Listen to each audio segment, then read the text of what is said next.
안녕하세요. 성공투자의 길라잡이 주프로입니다. 지난밤 미국 증시부터 먼저 살펴보면 S&P 500 지수가 0.47% 상승한 4239포인트의 장을 마감했습니다. 장중에는 역사적 신고가를 경신하는 모습도 연출했는데요.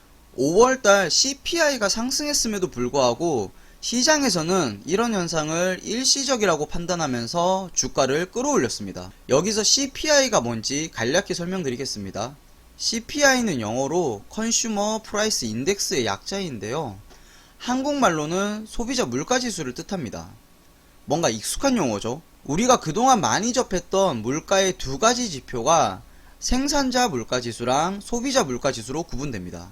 즉 소비자 물가지수가 상승했음에도 불구하고 시장에서는 연준이 당장 금리를 인상할 가능성이 낮다고 판단했기 때문에 국채금리는 하락하고 나스닥은 상승하는 모습을 보였습니다.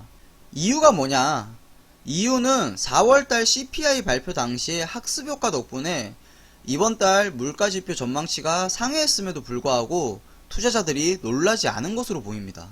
국내 증시는 2차전지랑 반도체 등 기술 성장주 중심으로 상승했습니다. 만약 여기서 코스피가 전고점을 뚫고 상승한다면 다시 한 번 더 기술주와 성장주의 시대가 될 수도 있습니다. 하지만 아직 방향성이 확실히 나온 건 아닙니다. 지수가 전고점을 뚫고 다시 오르기 전까지는 저평가 우량주를 중심으로 살펴볼 필요가 있습니다. 첫 번째 종목은 TY홀딩스입니다. TY홀딩스는 작년 9월에 태영건설의 방송, 레저, 물류 사업 부문이 인적 분할해서 설립된 기업이고요. 지주 사업을 주력으로 영위하고 있습니다. TY홀딩스를 여러분께 가져온 이유는 두 가지 모멘텀이 있기 때문인데요. TY홀딩스가 SBS 미디어홀딩스를 흡수 합병하면서 기존 사업에 시너지를 모색하고 있습니다. TY홀딩스의 합병 목적을 살펴보면 합병을 통해서 SBS 미디어홀딩스의 역할과 기능을 흡수, 유지함으로써 향후 미디어 사업의 발전 전략을 새롭게 모색하는 계기가 될 것이라고 밝혔는데요. TY홀딩스가 SBS 미디어홀딩스의 사업을 가져가면서 시장에서도 시너지 효과에 따른 실적 향상과 기업가치 상향을 전망하고 있습니다. 그리고 TY홀딩스는 폐기물 처리 시장 1위 사업자인 TSK 코퍼레이션을 자회사로 보유하고 있습니다.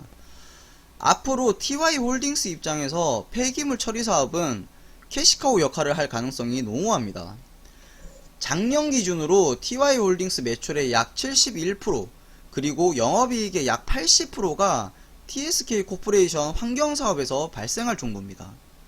TY홀딩스의 1분기 실적을 살펴보면 매출은 약 448억에 영업이익은 약 마이너스 50억을 기록했습니다. 방금 전에도 말씀드렸다시피 TY홀딩스는 지주사업을 영위하는 기업입니다. 자회사의 실적을 반영하는 관계 및 공동기업 투자이익은 388억을 기록하면서 전체적인 당기순이익은 309억을 기록했습니다. TY홀딩스가 보유하고 있는 자회사 또는 계열회사의 실적이 그만큼 탄탄하다는 이야기입니다. TY홀딩스의 차트도 한번 살펴보겠습니다. TY홀딩스 일봉 차트를 보면 지금 25,000원에서 28,000원 박스권 구간에서 움직이고 있습니다. 이 구간에서 계속 횡보하고 있는데 지금이 딱 28,000원 구간 박스권 상단까지 올라온 상황입니다. 이평선도 정배열로 만들어진 상황이고 기관들의 매수세도 유입되고 있고 특히 연기금까지 수급이 강하게 들어오고 있어서 박스권 상단은 돌파하지 않을까 생각이 됩니다. 수급 현황도 보시면 5월 들어서 기관들이 계속 순매수를 이어가고 있고 금액으로는 약 100억 넘게 순매수했습니다.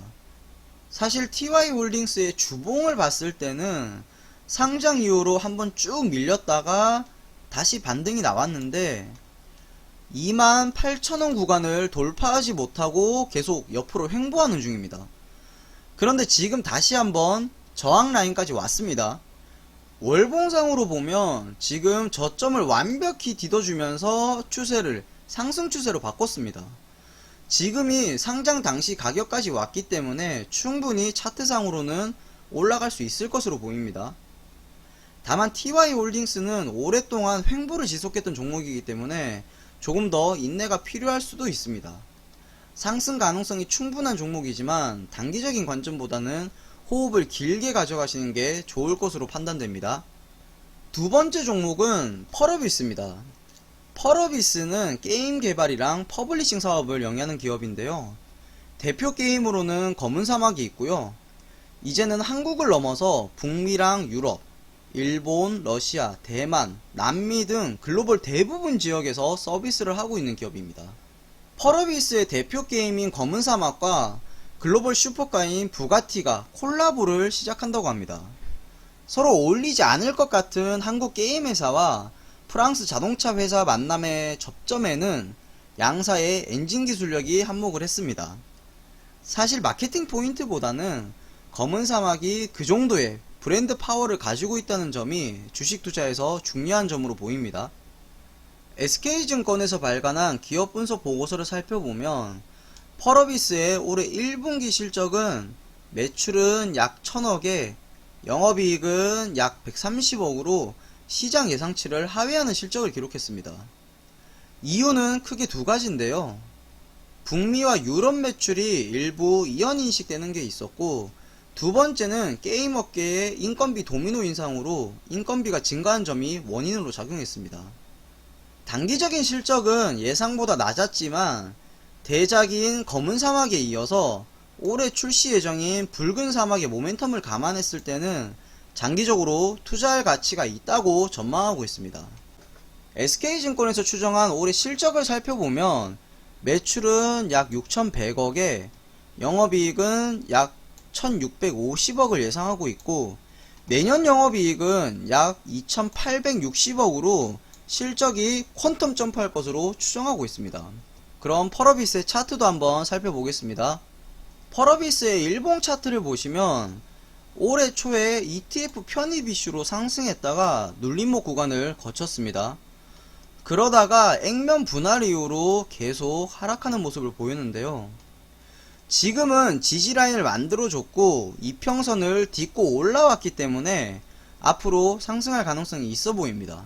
지금 4거래일 연속으로 기관의 매수세가 들어오고 있고 금융투자나 보험, 투신 모두 수급 상황이 좋은 편입니다.